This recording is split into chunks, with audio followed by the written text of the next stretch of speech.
Good afternoon, ladies and gentlemen, I'm John, this is many a Truder. Welcome to something I've been thinking about for a long time. You see, the Mass Effect trilogy is all about the power of friendship. Officially, there's also some business with giant space robots that want to wipe out civilization, but the games are much more concerned with building teams, getting to know them, helping them out with family drama, possibly getting it on with a sexy alien. Shepard, what can I do for you? Oh yeah. But what if you didn't play the game that way? What if you did everything you could to not make friends, abandoning them, getting them killed, refusing to help them with their problems, and completely ignoring them as far as possible? How does a trilogy, entirely built around these characters and their ongoing arcs and relationships, deal with a Shepard who refuses to engage? So I did a little experiment, and I found that the trilogy doesn't cope well with this at all. It all starts off pretty small, a plot hole here, an absent line of scripts there. But by the end, oh bloody hell, Mass Effect is going to break. So, let's kick off with Mass Effect 1 and a brand new Shepard, an Earthborn orphan who's well known for the Torfan massacre to ensure we have no family and as few surviving squad mates as possible. The game starts well, as we immediately get Jenkins killed in the first fight in the game, so that's half of all currently available companions dead already. Good start, Shepard. We ignore his corpse and move straight on. Unfortunately, he's almost immediately replaced by Ashley, who, despite what the text options may suggest, cannot be left behind. Lieutenant Alenko and I will take care of this. Let me come with you, ma'am. The Geth slaughtered my unit. Give me a chance to get even. She knows the area, Commander, and we could use the extra firepower. Just don't forget who's in charge. Understood, Commander. You give the orders and I'll follow them. She'll insist on sticking with you now, and Anderson will permanently recruit her while you're asleep later. For now at least, she's on the team. We punch Manuel, watch Nihilus die, and despite my best efforts, failed to kill some farmers. Would you rather be a snitch or a corpse? Powell. His name's Powell. And finally, we blow up a working Prothean beacon by mistake, which is presumably going to cost me some friends in the archaeological community at the bare minimum. And back on the ship, if you are unfriendly to Ashley already, you can yell at her some more now, just so she's clear you're not friends. You're not assigned to this ship. Captain Anderson had me transferred to his command. Must have figured I knew what I was doing. You have a problem with me, Chief? You questioned my competence through the entire mission. Best way to stop that is to show me you're competent. But I don't remember inviting you to come back to the ship with us. You didn't. Captain Anderson did. This isn't just for fun, by the way. Mass Effect does sometimes keep an eye on how you speak to your companions, and remembers certain things for later, and this is going to be more important as time goes by, because eventually, characters will start straight up dying if they don't like you enough. For now though, this brings us to the Citadel, looking for evidence that Saren's a traitor, and here's where things get interesting. You see, this is the part of the game where you're supposed to be building your core team of 6 companions for Mass Effect 1, but you can just not. You see, you get 2 leads from Anderson to start you off. See Harkin, who can lead you to Garrus, or Bala Vaughn, who sends you to Rex. Picking either of these is sufficient to trigger the fight at Cora's Den, and thus you retrieve Tali's evidence and can carry on with the main story. In short, you can skip Garrus or Rex, but not both.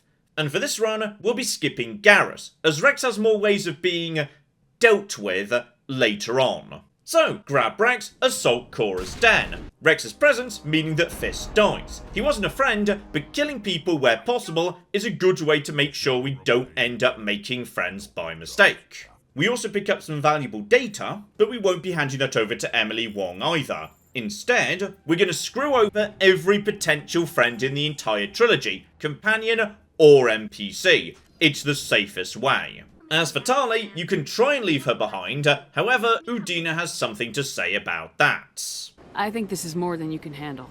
She's already survived a run-in with the Geth Shepard, and we need all the help we can get. Take her with you. This means the smallest team you can have leaving the Citadel is 4. There is a way to get 3, but that depends on glitching out of bounds to skip straight to Tali, thus missing out on Garrus and Rex. 4 is the lowest legitimate number. Incidentally, I've never been entirely sure why Tali was compulsory when Garrus and Rex aren't, especially as Tali has a relatively low level of connection to Saren next to Garrus and Rex's history with him, but it is what it is. Anyway, after being made a Spectre, it's time to leave. But the game makes one final desperate attempt to make sure you recruit Garrus, making him literally block the only elevator to your ship. So you're gonna have to start being extremely rude if you really want to ignore him. I resigned from CSEC after the Council ignored my investigation. I was sick of all the politics. You're the only one who seems to be doing anything about Saren. Let me come with you. I don't need a Turian shooting me in the back when I least expect it. All Turians are not the same. I'm not like Saren. I couldn't prove it in my investigation, but I knew what was really going on. Saren is a traitor to the Council and a disgrace to my people. I don't want you on this mission. I'll be here if you change your mind. Unlike Ashley and Tani though, if you refuse to let him join, he will leave. And that's the last time we'll be speaking to Garrus until Mass Effect 2. At this point, of course, the galaxy opens up and we can do things in just about any order we choose. I'll be starting off in Noveria, where the game really wants you to make friends with Gianna and sort out the local corruption problems, but you can alternatively completely ignore her, snitch on a smuggler, and leave them to it. In fact, if you snitch on the smuggler as soon as you arrive, she'll never approach you with her mission at all, as it's now completely redundant. After that, head down to the hot labs and purge the insane Rachni first. That triggers security to launch an ambush. I'm sorry about this, Shepard. We've got orders from Venezia. Open fire!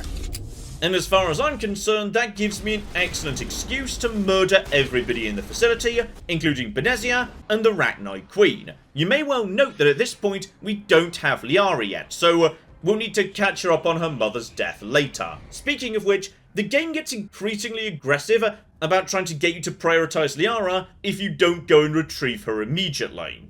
Venezia helped us in the end. Maybe Liara will too. At the very least, we should head for the Artemis Tau cluster to find her. We still have another lead, Commander. That Asari scientist in the Artemis Tau cluster, the Matriarch's daughter. She's an expert on the Protheans. Maybe she knows something. We, however, go to Pharaoh's, which is a nice simple one. Get in, murder the Geth, murder Exogeny, murder the colonists, murder the Thorian, murder Shiala, on we go.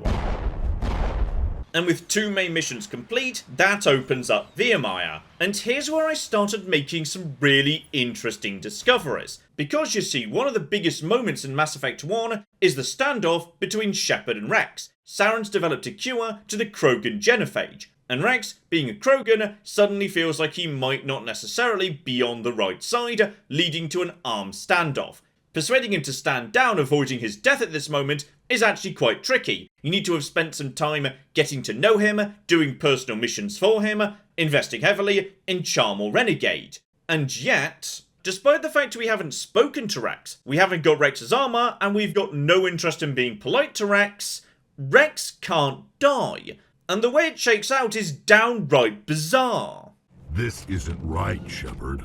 If there's a cure for the genophage, we can't destroy it. This has to be done. Saren is the enemy, not me. Really? Saren created a cure for my people. You want to destroy it. Help me out here, Shepard. The lines between friend and foe are getting a little blurry from where I stand. I don't care what your personal feelings are. This base gets destroyed. Don't push me, Shepard. I followed you because I wanted to fight for something more than credits. If you can't give me a better reason than this to destroy the hopes of my people, then I'm done with you. All you need to know is that I'm giving you an order to fall in line. So that's it. All this time, and that's all I get from you. Well, it's your decision, Commander. Go on then. Don't let me get in your way. So why does this nonsense happen? The answer is simple arithmetic. During the Virmire mission, Ashley and Kaidan are needed elsewhere. Garrus was never recruited in the first place, and Liara's not here yet. If Rex dies, that means you don't have enough team members left to actually form a team, as only Tani's available. The game sees this coming and panics, and has Rex just stand down anyway. So, what I did here instead was revert to an earlier save, and went to get Liara now instead. Fortunately, I got what I wanted, which is the rather hilarious scene where if you leave Liara long enough, she starts hallucinating, and refuses to believe you're real. Are you real? Oh no, don't be stupid, Liara. Humans do not come here, you're hallucinating. And talking to yourself. Oh, Goddess. I am going to die here. We're here to save your sorry ass, so snap out of it. You're rude for a hallucination. My subconscious must want to punish me for being this stupid. Now I am hallucinating that you are inside the tower. I must be getting worse. Earlier I even imagined I heard thunder. We used the mining laser to bore through. You bored through? You're real, aren't you? By the Goddess, you're real! Anyway, grab her and she's another compulsory recruitment. There's nothing you can do to stop her joining the team. There is, however, fascinatingly, basically no dialogue whatsoever about breaking the news about Benezia's death to her. Somehow she just sort of already knows, and doesn't seem particularly interested in asking any follow-up questions. But I will remember and honor how she lived, not how she died. My mother was strong, kind, and beautiful. And now she is gone. I mean, it's great you're taking this so well. I was expecting you to ask after her last words, or method of death, or anything, but alright, sure, whatever. Anyway, with her on board, I returned to Viamaya, and as I'd hoped, with Tali and Liara both available, Rex can now tragically die, bringing the team back down to 4.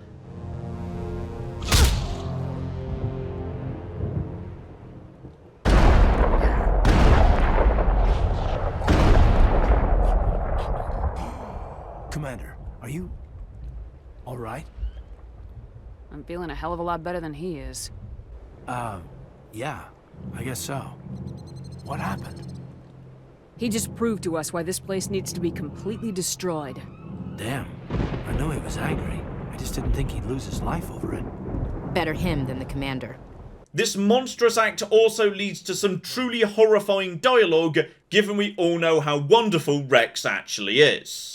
I'm sorry the Krogan couldn't be reasoned with. Shall I arrange for a council-sponsored service? Or should we dump his body in the swamps? He betrayed me. Leave his body here to rot. I'll have my men drag his corpse to the swamps later, assuming we survive the assault on Saren's base. Still, back to the mission, and Kirahi asked that we support his team as far as possible. We won't be bothering with that. In fact, we'll be actively screwing him over. Alenko can take a few more. Minimize the guard presence in the base. Aye, aye, Commander. I hope Alenko's paying attention. This actually leads to Kirahi dying pretty early on in the mission. On the way past, we murder Rana, get the nuke set up, and reach the lowest possible team count in Mass Effect 1, a temporary 2 with Ashley busy guarding the bomb, meaning we have no choice but to take Liara and Tali. This brings us to the game's big choice between Ashley and Kaidan. Me and Ashley definitely aren't friends. Kaidan and I, however, go way back, so Kaidan dies. With only 3 team members now left alive, we return to the Citadel. Garrus is hilariously still hanging around in C-Sec like a sad puppy, and we simply continue ignoring him. We then get Anderson shot, though sadly he does manage to survive, hijack the Normandy, head to Ilos, blow up some Geth, and then return straight back to the Citadel. Saren dies twice actually, we kill the Council, Sovereign explodes, and the game ends with a vague hint of a human takeover on the Citadel, which never goes anywhere. The new council must rule with a single voice. It must be assembled from one species alone, humanity. The others will follow us, Shepard. They know we're their only hope. We will have a human council with a human chairman. The ambassador's right. I may not like it, but we can't deny the truth. You let the previous council die during Sovereign's attack on the Citadel. They feel you'll always put human interests before galactic concerns. Well, yes, that's the entire point. That's why we put them onto the council. So, Anderson, could you maybe have a word with some of these people about the entire point of the coup? Earth is no more or less important than any council homeworld. So, I guess BioWare just sort of forgot that they'd written that. So, that's Mass Effect 1 done, and it's a pretty good start. With only 3 out of the 6 companions with me at the end, we've disposed of 50% of our potential friends. And we've had our first panic from the game, where Rex just sort of decided he didn't care that much about the genophage cure after all. But that's about to look pretty pathetic, because oh no, here comes Mass Effect 2, the single greatest opportunity for friend murder in the entire franchise. So hopefully you join me tomorrow for that. We have got a gate key here, and then we have got... I've made a mistake! I've made a mistake! I've made a mistake! I've made a mistake! This is going to take all of my skill and cunning as a hunter to sort out... Die, you mooing bastards! Die! Die! Go away. Go away, nobody likes you. That was a good idea till it wasn't.